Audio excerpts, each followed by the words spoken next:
कृषि, पशुपक्षी र मत्स्य उत्पादन तथा खाद्य पोषण सम्बन्धी नयाँ प्रविधिहरू समावेश। नवीन कृषि प्रविधि।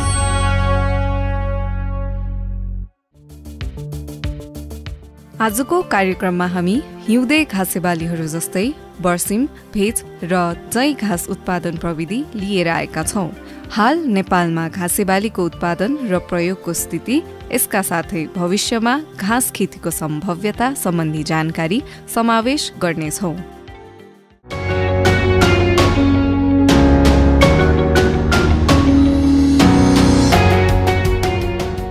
राष्ट्रिय चरण तथा घाँसेबाली अनुसन्धान कार्यक्रमले चाहिँ 3टा कार्यक्षेत्र छन्। ती 3वटा कार्यक्षेत्रहरूका अनुसन्धान गर्ने, प्रविधि विकास गर्ने, जातीय विकासहरू गर्ने र समस्यामा आधारित अनुसन्धान गर्ने कामहरू गरिरहेका हुन्छौँ। जस्तो हाम्रो कार्यक्षेत्रहरू भन्नाले के छन् भन्दा पहिलो चाहिँ एउटा चरण छ। खास गरेर चरण र खर्कहरू अझ हाम्रो तलतिरको त गौचरण भएर धेरै मासी पनि सके। मध्य पहाड, उच्च पहाडहरूमा रहेका र हिमालयन क्षेत्रहरूमा रहेका हाम्रा चाहिँ ती चरण र खर्कहरू, तिनको विकासको सम्बन्धमा विभिन्न जातका घाँसका जातहरू छनौट गर्ने, जातमा अनुसन्धान गर्ने, तिनको विकासको लागि अनुसन्धान गर्ने, यी कामहरू चाहिँ हामीले लगातार गरिरहेछौँ। अर्को कार्यक्षेत्र हो हाम्रो कृषि वन, एग्रो फरेस्ट्री जसलाई भन्छौँ। कृषि वनको क्षेत्रमा पनि हामीले केही कामहरू गरिरहेका छौँ। अर्को कार्यक्षेत्र हो हामीहरूको चाहिँ यो घाँसेबालीमा विभिन्न किसिमका अनुसन्धानहरू गर्ने, त्यसका प्रविधिहरू निकाल्ने, नयाँ जातहरू आइरहेका छन् समयक्रममा थुप्रै। अहिले नै हेर्ने हो भने हामीले 600 भन्दा बढी चाहिँ जातहरू, भेराइटी र स्पेसिसहरू लिएर आएर हामीले यहाँ टेस्ट गरिसक्यौँ। त्यसरी जातीय चाहिँ हामीले इभ्यालुएसन गर्ने, मूल्याङ्कन गर्ने, त्यसलाई चाहिँ राम्रो जातहरूलाई अगाडि बढाउने, त्यसको साथसाथमा हाम्रो स्थानीय जातहरूलाई पनि संरक्षण गर्ने, लाइभ जिन ब्याङ्कको रूपमा चाहिँ हाम्रो फिल्डमै संरक्षण गर्ने, जिन ब्याङ्कमा लगेर संरक्षण गर्ने, यी कामहरू चाहिँ हामीले गरिरहेका छौँ। त्यसरी घाँस हेरिकन, घाँसका जातिहरू हेरिकन, त्यसको चाहिँ हुने उपयुक्त स्थान हेरिकन, होइन, त्यो फिजियोग्राफिक र त्यो भनौँ न क्लाइमेटिक वातावरणहरू हेरिकन त्यो ठाउँमा चाहिँ जिम्मेवारी दिएका छौँ। अब अहिले हेर्ने हो भने जैको चाहिँ 6वटाको प्रजनन बिउ उत्पादन गर्छौँ। त्यसपछि यसलाई चाहिँ हामी हाम्रा किसानहरूकोमा र हाम्रो पशुसेवा विभाग र प्रदेश मन्त्रालयहरू र स्थानीयहरूको फार्मकोहरूसँग अन्तर्गतमा रहेका फार्महरूमा पनि यसको चाहिँ फाउन्डेसन बिउहरू चाहिँ हामी अहिले उत्पादन गरिरहेछौँ। र त्यो फाउन्डेसन बिउ चाहिँ अनि बिस्तारै सर्टिफाइड सिडको लेभलहरूमा जान्छन् र किसानकोमा गइराखेको छ।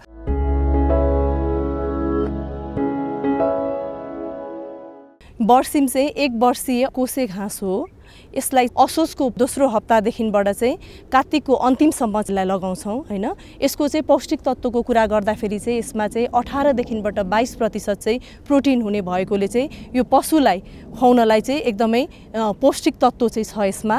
त्यो बाहेक चाहिँ यसमा क्याल्सियम, मिनरल्सहरू हुने भएको हुनाले चाहिँ यो सुपाच्य छ। बर्सिमलाई चाहिँ हामीले तराईदेखिबाट चाहिँ, होइन, मध्य पहाड लगाउन सक्छौँ। तर यसको उत्पादन हेर्ने हो भने चाहिँ यसले चाहिँ तराईको चाहिँ दाङ भयो, जनकपुर भयो, त्यसमा चाहिँ हामीले राम्रो उत्पादन प्राप्त गर्दछौँ। नेपाल कृषि अनुसन्धान परिषदले चाहिँ, होइन, यो बर्सिमको चाहिँ ग्रिन गोल्ड भनेर चाहिँ जात चाहिँ उन्मोचन गरिएको छ, होइन। यो चाहिँ हाम्रो बर्सिमको चाहिँ ग्रिन गोल्ड जात हो। यसलाई चाहिँ हामीले तराईको लागि चाहिँ सिफारिस गरेको छौँ। यो चाहिँ हाम्रो हिउँदे घाँस, त्यसमा पनि हाम्रो चाहिँ लेग्युमिनस घाँस हो। यसको बिउ उत्पादन चाहिँ 0.50 देखि 0.75 टन प्रति हेक्टर रहेको छ। बर्सिमले चाहिँ पानी जन्ने जमिन चाहिँ सहन नसक्ने भएको कारणले गर्दाखेरि चाहिँ यसलाई चाहिँ हामीले चाहिँ दोमट अथवा चिम्चाइलो माटोमा चाहिँ यो लाउन चाहिँ उपयुक्त देखिन्छ। यसको जग्गा तयारीको कुरा गर्दाखेरि चाहिँ अब हामीले यो लगाउनुभन्दा अगाडि चाहिँ 2-3 पटक चाहिँ खनजोत गर्नुपर्छ। माटोलाई चाहिँ हामीले बुरबुरा बनाउनुपर्छ।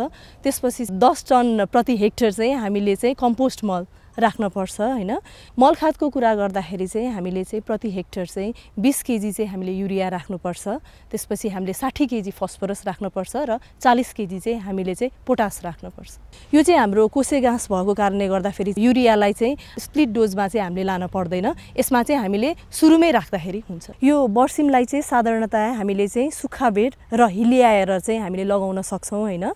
यसमा चाहिँ सुक्खा बेडको कुरा गर्दाखेरि चाहिँ हामीले चाहिँ ब्रोडकास्ट छरुवा विधि अपनाएर पनि यसलाई हामीले लाउन सक्छौँ भनेदेखि अर्को चाहिँ हामीले चाहिँ कन्टिन्युअस सोइङ गर्ने, तर एउटा रोदेखिबाट अर्को रोको दूरी चाहिँ हामीले 30 सेन्टिमिटर राखेर पनि यसलाई लाउन सक्छौँ।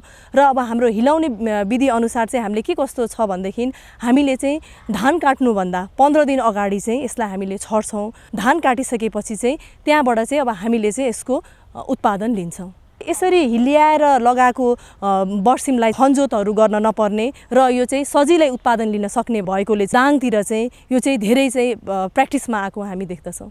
यो सिँचाइको कुरा गर्दाखेरि चाहिँ हामीले लगाएको 10 देखि 15 दिनमा चाहिँ हामीले पहिलो सिँचाइ गर्छौँ भनेदेखि त्यसपछिको प्रत्येक सिँचाइ प्रत्येक कटमा हामीले नर्मली 2 महिनामा कटिङ गर्छौँ सुरुको हैन। त्यसपछि प्रत्येक महिनाको अन्तरालमा चाहिँ सिँचाइ गर्ने गर्दछौँ। यसको गोडमेलको कुरा गर्दाखेरि चाहिँ हामीले चाहिँ प्रत्येक महिनामा चाहिँ हामीले यसको चाहिँ गोडमेल गर्नुपर्दछ। अब यो बर्सिमको हामीले रोगको कुरा गर्दाखेरि चाहिँ यसमा चाहिँ हाम्रो चाहिँ जरा कुहिने रोग हैन, पात कुहिने रोग त्यस्तो लाग्दछ। अनि हामीले यो ढुसीजन्य रोग चाहिँ हामीले नियन्त्रण गर्नलाई चाहिँ कम्पोस्ट मल पाकेपछि चाहिँ हामीले जमिनमा राख्न पर्दछ र त्यो बाहेक यसलाई चाहिँ राइट टाइममा हार्भेस्ट गर्न पर्दछ। रोपेको चाहिँ हामीले 60 दिनमा चाहिँ यसको पहिलो कटान लिन्छौँ भनेदेखि त्यसपछि चाहिँ हामीले चाहिँ अरू बाँकी कटान चाहिँ एक महिनाको चाहिँ ग्यापमा चाहिँ हामीले लिँदै जान्छौँ। हामीले यो नर्मल्ली असोजको दोस्रो हप्तामा हामीले लाउन सक्यौँ भने वैशाखसम्ममा चाहिँ हामीले 4 पटकसम्म चाहिँ कटान लिन सक्दछौँ। अब यो बर्सिमको हरियो घाँस उत्पादनको कुरा गर्दाखेरि चाहिँ प्रति हेक्टर चाहिँ हामीले 70 देखिबाट 80 टन चाहिँ हामीले प्राप्त गर्न सक्छौँ भनेदेखि यसको बिउ उत्पादनको कुरा गर्दाखेरि 0.50 देखिबाट चाहिँ 0.75 चाहिँ टन प्रति हेक्टर चाहिँ उत्पादन लिन सक्छौँ। यो बर्सिम चाहिँ हाम्रो चाहिँ कोसे घाँस भएको कारणले गर्दाखेरि चाहिँ हामीले चाहिँ पशुवस्तुलाई खुवाउँदाखेरि चाहिँ 60:40 रेसियोमा चाहिँ हामीले खुवाउने चलन छ, जसमा चाहिँ अब हामीले यो कोसे घाँस भएर चाहिँ अब यसको प्रतिशत चाहिँ 40% हुनु पर्यो भनेदेखि हामीले जुन प्रयोग गर्ने चाहिँ अकोसे घाँसको चाहिँ 60% यसलाई मिश्रित रूपमा चाहिँ खुवाउँदा राम्रो हुन्छ। लेग्युम घाँस भएको हुनाले चाहिँ यहाँ चाहिँ प्रोटिनको मात्रा बढी छ हैन। अनि अब हामीले चाहिँ नन लेग्युमसम्म यसलाई मिलाएर लग्यो भने चाहिँ कार्बोहाइड्रेटको मात्रा पनि फुलफिल गर्ने भएर चाहिँ हामीले चाहिँ त्यसरी मिश्रितमा लान्छौँ।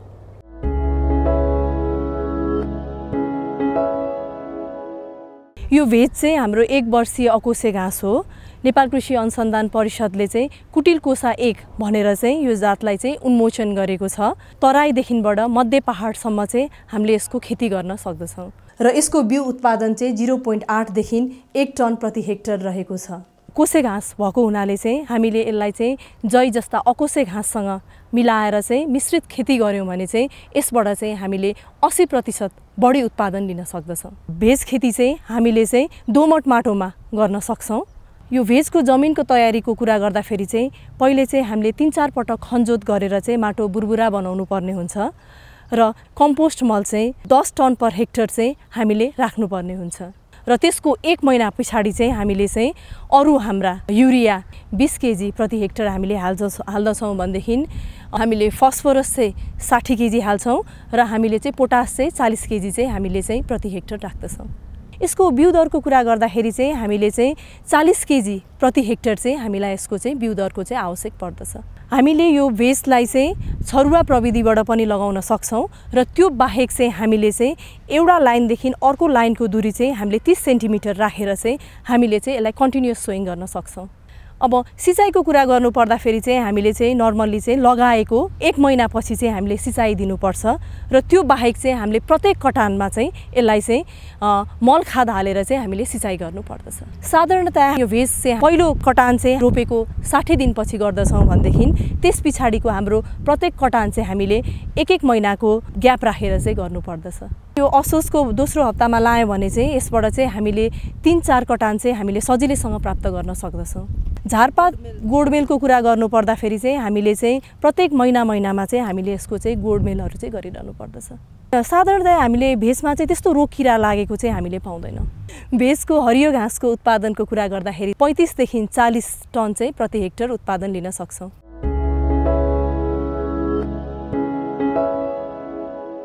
जै चाहिँ 1 वर्षीय अकोसे हिउँदे घाँस हो। यसलाई चाहिँ हामीले साधारणतया असोजको दोस्रो हप्तादेखिबाट चाहिँ कार्तिकको अन्तिम हप्तासम्ममा चाहिँ हामीले यसलाई लगाउँछौँ।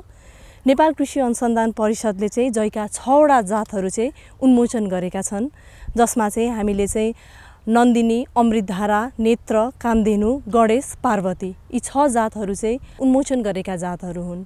हामीले यदि घाँसको लागि जाने हो भने चाहिँ भौगोलिक क्षेत्र अनुसार जुनै पनि घाँस जुनै ठाउँमा पनि लाउन सक्छौँ। तर हामीले यदि केही गरी बिउ उत्पादनको लागि हामी जाँदैछौँ भनेदेखि चाहिँ अमृतधारा र नेत्रलाई चाहिँ तराई बेल्टको लागि चाहिँ हामीले सिफारिस गरिएको छौँ भनेदेखि मध्य पहाडमा जान्छौँ भनेदेखि चाहिँ हामीले नन्दिनी र अमृतधारालाई चाहिँ नार्कले उन्मोचन गरेको छ र त्यस्तै उच्च हिमालको लागि चाहिँ गणेश र पार्वती जातलाई चाहिँ उन्मोचन गरेको छ।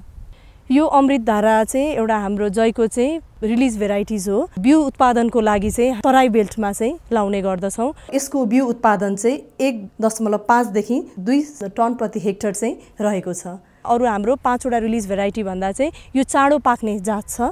यो कामधेनु चाहिँ जयको अर्को मध्य पहाडको लागि उन्मोचित जात हो। अरूको तुलनामा चाहिँ यसको चाहिँ बिउ उत्पादन चाहिँ बढी छ। 1.5 देखि 3.3 टन प्रति हेक्टर रहेको छ। यो जात चाहिँ अरू जातभन्दा अलि भिन्न किसिमको छ। जस्तै हामी यहाँ देख्न सक्छौँ अरू जातको जय चाहिँ हाम्रो पहेँलो रङको छ भनेदेखि यो चाहिँ हल्का ब्राउनिस ब्ल्याक टाइपको रहेको छ। जयको उन्मोचित घाँस मध्ये चाहिँ यो एउटा नन्दिनी चाहिँ अर्को घाँस हो। यो चाहिँ हामीले साधारणतया चाहिँ बिउको लागि चाहिँ हामीले मध्य पहाडमा लाउँछौँ र यसको उत्पादन चाहिँ हाम्रो 1.6 देखिबाट 2.3 टन प्रति हेक्टर रहेको छ।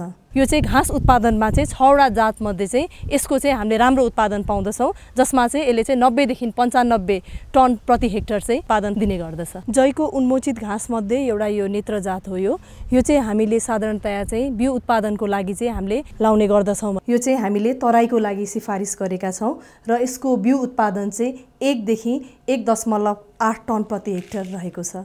जयको उन्मोचित जात मध्येको चाहिँ एउटा यो जात पार्वती हो। यो चाहिँ हामीले उच्च पहाडमा चाहिँ बिउ उत्पादनको लागि चाहिँ हामीले यसलाई चाहिँ सिफारिस गरेका छौँ। 1.5 देखि 2 टन प्रति हेक्टर चाहिँ यसको बिउ उत्पादन रहेको छ।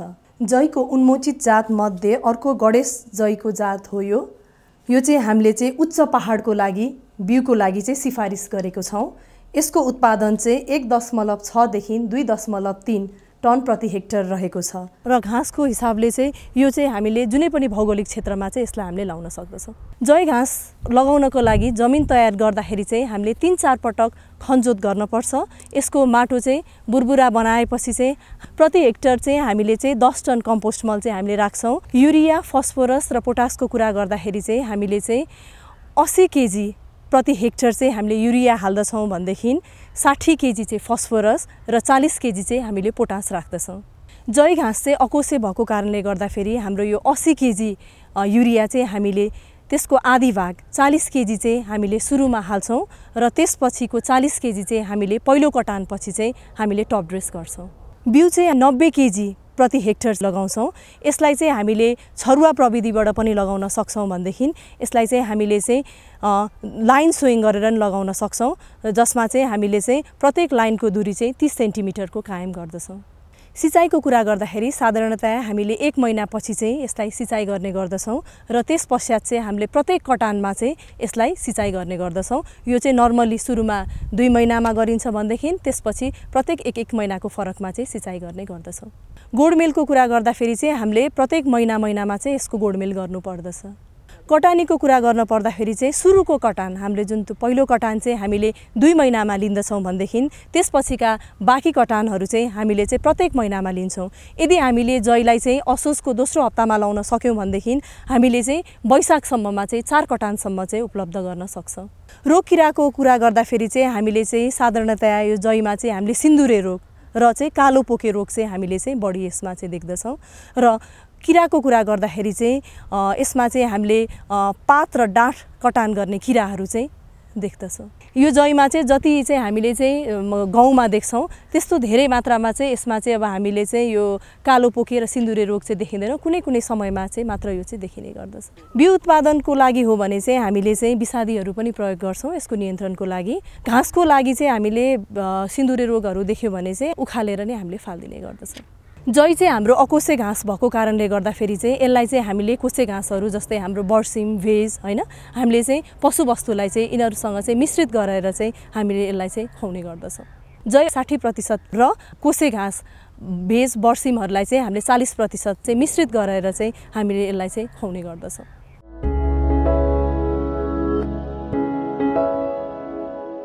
हामीले सरसर्ती हेऱ्यौँ भने डेरी जहाँ डेरी पकेट छ अथवा चाहिँ बाख्राका पकेटहरू छन् ती ठाउँहरूमा चाहिँ घाँसेबाली चाहिँ बढी एडप्ट भएको देखिन्छ। स्वाभाविकले हो पनि, किनभने जहाँ चाहिँ हामी उग्राउने पशुहरू पाल्छौँ, गाई भैँसी भेडा बाख्रा यी स्पेसिसका यी प्रजातिका पशुहरू पाल्छौँ, उनीहरूको दैनिक रासनमा नै कमसेकम 2/3 चाहिँ घाँसको मात्रा हुनुपर्छ। हामीले कहिलेकाहीँ घाँस भन्ने बित्तिकै सस्तो पार्नको लागि हो कि कस्ट प्रोडक्सन घटाउनको लागि हो कि त्यसमा चाहिँ उत्पादन कस्ट घटाउनको लागि हो कि भनेर बुझ्ने गरेको मात्रै हुन्छौँ। त्यति मात्रै होइन, गाई भैँसी भेडा बाख्राको दिनानुदिनको रासन भने हामीले कम्तीमा 2/3 चाहिँ घाँस दिन नै पर्छ होइन। फाइबरको मात्रा अथवा रेसादार मात्रा दिनुपर्छ, जुन भनेको हाम्रोमा घाँस नै होस्। यो चाहिँ माथिल्लो भेगमा अलिअलि प्रचलन भए पनि खासै प्रचलनमा छैन। साइलेज भर्खर चाहिँ अलिकति आइरहेको छ। यी चिजहरू बनाउनको लागि पनि फेरि घाँस नै चाहिन्छ। त्यसैले घाँसमा नै जानुपर्छ। यो चाहिँ बाध्यात्मक पनि हो गाई भैँसी भेडा बाख्राको लागि होइन। अब अहिले राष्ट्रिय परिवेश हेर्ने हो भने चाहिँ जहाँ जहाँ पशुपालन क्षेत्र फस्टाउँदै गएको छ, यी 4वटा जाति प्रजातिहरू गाई भैँसी भेडा बाख्रा, ती ठाउँमा चाहिँ एकदमै राम्रो एडप्सन छ। हामीले चाहिँ यति कम साधन स्रोतको बावजुद पनि यति धेरै बिउ उत्पादन गरिरहेछौँ। किसानहरूकोमा गएर किसानहरूलाई सहजीकरण गरेर उहाँहरूलाई प्राविधिक ज्ञानहरू दिएर गरेर हामीले बिउ उन्नत बिउहरू चाहिँ उपलब्ध गराएर त्यसरी घाँसको बिउहरू उपलब्ध गराइरहेछौँ। र पनि हामीले अहिले गरेको बिउले चाहिँ एकदमै एक छेउ मात्रै पनि पुग्दैन किसानहरूको लागि। त्यसरी पछिल्लो समय चाहिँ व्यापक र एकदमै व्यापकता पाउँदै गएको छ घाँस खेतीले। किसानहरूले यसलाई चाहिँ मतलब बुझ्दै आत्मसात गर्दै गइराख्नु भएको छ। अहिले पछि चाहिँ यति गर्दै पनि मोटामोटी 55% को हाराहारी मात्रै चाहिँ घाँस अहिले सप्लाई गर्न सकिरहेछौँ। जति हाम्रो पशुवस्तुलाई चाहिने हो त्यो आधारमा हेर्ने हो भने अरू चाहिँ या त पशुवस्तु भोकै बसेका छन्, या चाहिँ पौष्टिक तत्त्व पाएका छैनन्, या चाहिँ परालबाट गुजारा गरिरहेका छन्। अब हामीहरूको अहिले तत्काल हेर्ने हो भने बर्सिमको बिउ लाग्ने भनेको दाङ बाँके बर्दिया, त्यस पछाडि गएर सर्लाही रौतहट र धनुषाका केही साना पकेटहरू, यतिमा मात्रै राम्रो बिउ लाग्छ बर्सिमको होइन। दाङ बाँके बर्दियाले मात्रै हेर्ने हो भने पनि हाम्रो लागि त ठुलो लाग्छ होइन। 8-10 टन बिउ चाहिँ उहाँहरूले उत्पादन गरिराख्नु भएको हुन्छ, ठुलो लाग्छ। तर त्यो बिउले चाहिँ हाम्रो मागको एक छेउ पनि पुग्दैन। बर्सिमको घाँस त देशैभरि भइरहेको छ नि, सिजनमा एउटा रिले क्रपको रूपमा, क्याच क्रपको रूपमा होइन, देशैभरि भइरहेको छ। त्यसैले चाहिँ हामी अहिले पनि ठुलो परिमाणमा बिउ चाहिँ बाहिरबाट चाहिँ इम्पोर्ट गरिरहेका छौँ। घाँसको बिउहरू जस्तै बर्सिमको कुरा गऱ्यौँ भने इजिप्ट, इन्डियाबाट हामी चाहिँ आयात गरिरहेका छौँ होइन। त्यस्तै जैको बिउहरू आयात गरिरहेका छौँ। यद्यपि हाम्रा बिउहरू पनि केही चाहिँ गइरहेका छन्, किनभने त्यो राम्रा छन्, त्यो रेप्लिकेसन पर्पजको लागि गइरहेका छन्। तर हामीले घाँसको लागि चाहिँ आयातित बिउहरूमै अझै पनि भर पर्नुपर्ने स्थिति छ। यसलाई चाहिँ हामीले आर्थिक रूपमा पनि यसो सरसर्ती हेऱ्यौँ भने पनि, जस्तै जैको उदाहरण ल्याउँ भने पनि जै चाहिँ 4.5 टन 5 टन बिउ उत्पादन हुने जैहरू गरिराख्नु भएको छ किसानहरूले होइन। अब त्यसलाई यसरी र प्रति केजी मूल्य पनि गाउँको भन्दा धेरै माथि छ र उत्पादन पनि बढी छ। यसरी हेर्ने हो भने पनि फाइदाजनक देखिन्छ। र अहिले चाहिँ किसानहरू पनि त्यसमा चाहिँ चिज बुझेर त्यो जैको बिउ उत्पादन चाहिँ अवलम्बन गरिराख्नु भएको छ। यद्यपि त्यसमा मेकानाइजेसनका पाटाहरू, सानतिना समस्याहरू छन्, ती कुछ पनि हामी बिस्तारै एड्रेस गर्दै गइरहेछौँ। अनुसन्धानको तर्फबाट हामीले के गर्न सकिन्छ, कति गर्न सकिन्छ, तर ती चिजहरू चाहिँ गइरहेछौँ। त्यसैले किसानहरूलाई समग्र रूपमा चाहिँ एकदमै मेरो हृदयदेखि चाहिँ अनुरोध र आह्वान के हो भने ठुलो क्षेत्र छ घाँसको बिउको, यहाँहरू आइदिनुहोस्, घाँसको बिउ गरौँ। हामी प्राविधिक सहायता हामी दिन्छौँ, प्राविधिक सरसल्लाह सहायताहरू हामी दिन्छौँ र गरौँ र देशलाई चाहिँ घाँसको बिउमा भए पनि कमसेकम आत्मनिर्भर बनाऊँ।